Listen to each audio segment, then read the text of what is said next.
right, so today we're going to be doing a deep dive into something pretty fascinating, I think. We're going to be looking at the history of feminism and its impact on the family. Okay. And to guide us on this journey, we have Conrad Reicher's book, The Feminist Assault on the Family. Right. And, a lot of you guys in the married red pill community, I think, are really interested in understanding kind of how we got to where we are today, especially when it comes to marriage and so you're sure. let's explore this together and see what we can uncover. Yeah. One of the things that's really interesting about this book is that Reicher doesn't hold back. Yeah. He really challenges, I think, the traditional narrative and offers a perspective that often gets overlooked. Yeah. And he really gets into how the family structure has changed over time and the role that feminism has played in those changes. Absolutely. And you know what? He doesn't even shy away from using terms like red pill either. Right. And, speaking of which, for any listeners who might not be familiar with the term, the red pill is kind of a metaphor for seeing the world without the illusions that society often feeds us. Right.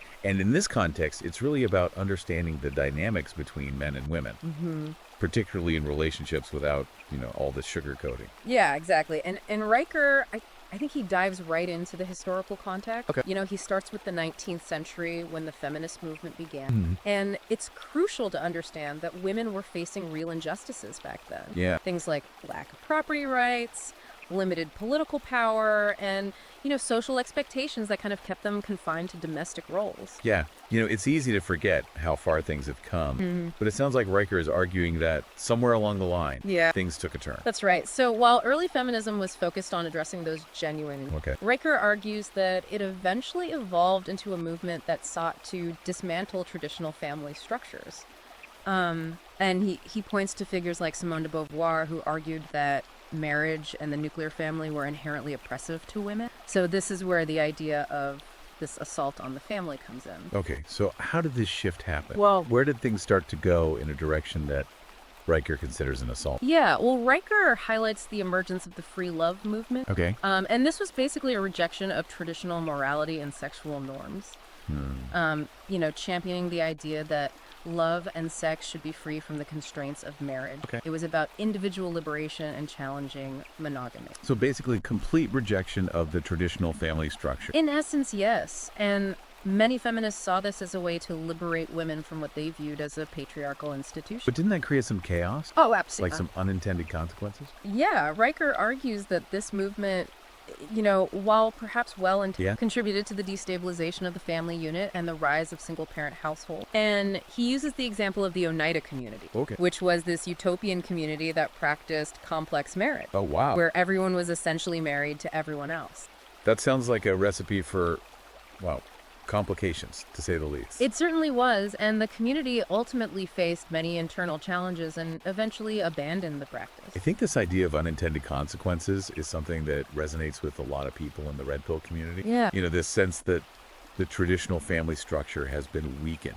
Yes, and Reicher's book really delves into that. He argues that this weakening of the family has led to various social issues, including the decline of fatherhood and the emotional toll on children raised in unstable environments. So we've laid out the historical backdrop here, but this is just the tip of the iceberg, right? Absolutely. Reicher goes much deeper into how these early ideas have shaped modern relationships. Oh, yeah. He explores how the rejection of monogamy and the pathologizing of male desire, in his view, has impacted the dating landscape power dynamics between men and women, and even the rise of certain online communities. Now that's what I call a deep dive. Yeah. We're just getting started, though. Right.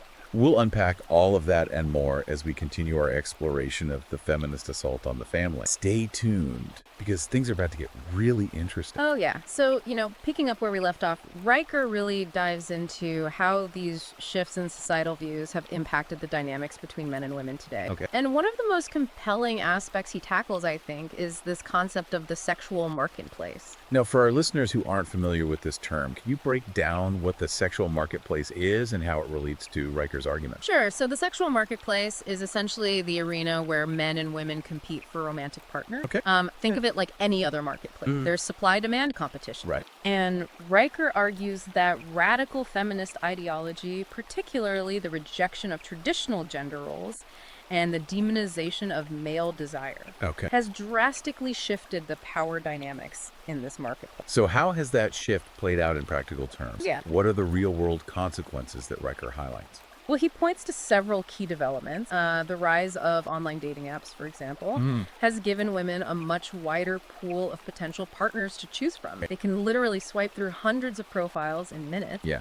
And this, combined with the hookup culture that's become so prevalent, has created an environment where men often feel like disposable commodities. Yeah, that makes sense. It's almost like the playing field has tilted in a way. Yeah. Creating a different set of challenges for men navigating the dating world. Exactly. And Riker doesn't shy away from discussing the darker side of this shift. Yeah. He explores the phenomenon of incels, or involuntarily celibate men, Right. who feel alienated and rejected in this new sexual landscape. This is a topic that often gets misrepresented in the media. Yeah. What's Riker's take on the incel phenomenon? Well, I think what's refreshing is that Riker doesn't demonize incels. He acknowledges the very real pain and frustration that these men are experiencing. And instead of resorting to, simplistic explanations or dismissing them as simply misogynistic, Right. he digs deeper into the societal factors that contribute to their struggle. Okay. And he argues that, we need to understand the root causes if we want to find solutions. That's a much more nuanced approach than we typically see. Yeah. What are some of those root causes that he identifies? Well, he links it back to the points we discussed earlier. Okay. The demonization of male desire, the shift in the sexual marketplace, the erosion of traditional masculinity. And he argues that these factors, combined with the pressures of modern society, create a sense of hopelessness and isolation for many men. It's interesting how he connects those seemingly disparate elements. It sounds like he's painting a picture of a system that's failing a certain segment of men. He is, and he doesn't stop there. Riker also delves into the impact of the #MeToo movement. Right. The #MeToo movement, a topic that's obviously generated a lot of debate. For sure. It's been a complex and controversial issue with both positive and negative aspects. Yeah. So how does Riker approach this sensitive topic? Well, he acknowledges the positive aspects of the movement. Okay. Bringing awareness to sexual harassment and abuse, empowering victims to speak out. However, he also points out some unintended consequences, arguing that the movement has created a climate of fear and suspicion around men. I think that's a concern. A lot of men share this fear of being falsely accused or judged unfairly. Exactly. And Riker explores the psychological toll that this climate can have on men, even when accusations are unfounded. Right. And he argues that the presumption of innocence has been eroded in some cases, and due process hasn't always been followed. Those are serious concerns. They are. It sounds like he's advocating for a more balanced approach to these issues. He's not denying the reality of sexual harassment or abuse, Right. but he's arguing for fairness and a more nuanced understanding of the dynamics at play. It's certainly a sensitive topic, one that requires, I think, careful consideration and open dialogue. Absolutely. And Riker doesn't shy away from the complexity. Okay. He also discusses how the #MeToo movement has in some ways made things more difficult for women in the workplace. Oh, so that seems counterintuitive. Well, he suggests that the climate of fear and distrust has led some men to avoid mentoring women or promoting them, fearing potential accusations.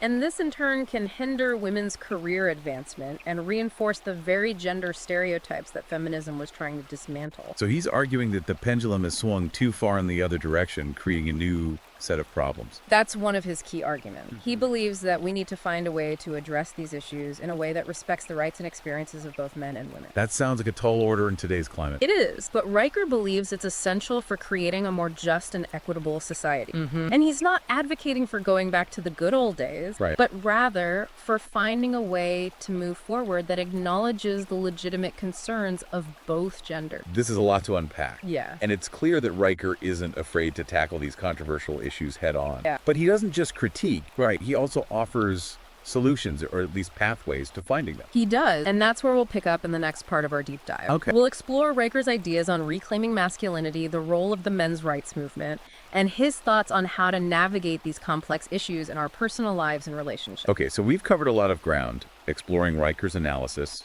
how feminism has impacted the family relationships and even like the very dynamics between men and women in today's society. But it's not all doom and gloom, right? No. He doesn't leave us hanging without some hope or direction. Absolutely. Riker isn't just about pointing out problems. He also offers some potential solutions, or at least pathways, to navigate these complex issues. Okay, so let's get into that. Yeah. What are some of the things he suggests for men who are feeling, lost or disillusioned in this current climate? Well, one of his key points is the importance of reclaiming masculinity. Okay. And now this doesn't mean reverting to some, outdated stereotypical version of manhood. Right. It's about embracing the positive aspects of masculinity, strength, courage, responsibility, leadership, traits that have been somewhat demonized in recent years. I think that resonates with a lot of guys, this idea that being a man has somehow become a bad thing. Exactly. Riker argues that we need to redefine what it means to be a man in the 21st century, embracing those traditional virtues while also adapting to the changing landscape of relationships and society as a whole. It's about finding that balance, that healthy expression of masculinity. Precisely. And he also talks about the importance of men supporting each other, forming strong bonds in communities where they can share their experiences and challenges. And he sees the men's rights movement as playing a vital role in this, advocating for men's issues and pushing back against what he sees as the dominance of feminist ideology. That makes sense. It's about having a space where men can openly discuss their concerns and work towards solutions. Yes, and part of that is understanding how we got here. Riker dives into the history of feminism, tracing its evolution from the early days of fighting for basic rights to what he sees as a more radical anti-family. And he believes that understanding this history is crucial for navigating the present. It's about connecting the dots, seeing how those early ideas have shaped the world we live in today. Exactly. And for those of you in the married red pill community, this historical context can be especially valuable as you examine your own relationships and the societal forces that have influenced them. Absolutely. And speaking of the married red pill community, you know, Riker doesn't shy away from addressing the concept of the red pill directly. What's his take on that? Well, he sees it as a metaphor for waking up to reality, for seeing the world without the illusions that society often feeds us. He acknowledges that this can be a painful process, but it's also an empowering one. It allows you to see things more clearly and make choices that are in your best interest. So it's about taking control of your own life, your own relationships, and your own destiny. Exactly. And Riker encourages men to take that red pill, to educate themselves, to question the narratives that they've been told, and to find their own path. It's about becoming more aware, more informed, and ultimately more empowered. Precisely. And he doesn't just offer abstract advice. He provides practical suggestions for men who want to improve their lives, their relationships, and their standing in the world. He talks about the importance of self-improvement, of developing confidence and assertiveness, and of standing up for your rights. About taking action, not just sitting back and complaining. Exactly. Riker's message is one of empowerment, not victimhood. He believes that men have the ability to create positive change in their own lives and in society as a whole. It's an inspiring message, one that I think resonates deeply with the audience of this deep dive. So as we wrap up our exploration of the feminist assault on the family, what's the one key takeaway you want our listeners to walk away with? I think it's this: don't be afraid to question the narratives you've been given. Think for yourself, educate yourself, and most importantly, take action to create the life and the relationships you desire. Well said. And for those who want to delve deeper into Riker's ideas and explore his arguments in more detail, his book is available on Amazon Kindle and Google Play Books. It's a thought-provoking read that's sure to challenge your assumptions and provide valuable insight. Thanks for joining us on this journey of exploration. Until next time, keep those minds open and those conversations flowing.